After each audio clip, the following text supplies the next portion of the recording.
ഇപ്പോൾ നമുക്ക് ആലുവയിൽ നിന്ന് വെള്ളം വരുന്നു. ആലുവ പമ്പിങ് സ്റ്റേഷനിലോ പ്രോസസ്സിംഗ് സ്റ്റേഷനിലോ ആരെങ്കിലും വിഷം കലർത്തിയെന്ന് വെച്ചു, അത് എടപ്പള്ളി പാലാരിവട്ടം വഴി ഇവിടെ വന്ന് നമ്മൾ കുടിച്ച് ആരെങ്കിലും ഒരാൾ ഉരുണ്ട് വീഴുന്നു, മറ്റേ ആൾ ബോധം കിട്ടു വീണു, ഇങ്ങനെയൊക്കെയാണല്ലോ വിഷം കയറിയെന്ന് മനസ്സിലാവുന്നത്.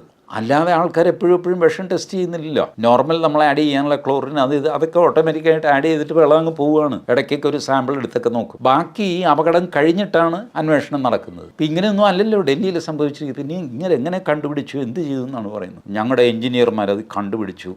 എന്നിട്ട് പറയുന്നു ഹരിയാനയിൽ നിന്ന് വരുന്ന വെള്ളം ബ്ലോക്ക് ചെയ്തു. ശരി, ഹരിയാനയിൽ നിന്ന് വരുന്ന വെള്ളം ബ്ലോക്ക് ചെയ്തു. അപ്പോൾ യമുനയിൽ ഇപ്പോൾ ഒഴുകിക്കൊണ്ടിരിക്കുന്ന വെള്ളം ഏതാ? ആകാശത്ത് നിന്ന് വന്നു. യമുന എന്ന് പറയുന്നത് ഹരിയാന കഴിഞ്ഞിട്ട് ഡൽഹിയിലേക്ക് കയറി ഉത്തർപ്രദേശിലേക്ക് പോകുന്ന നദിയാണ് യമുന.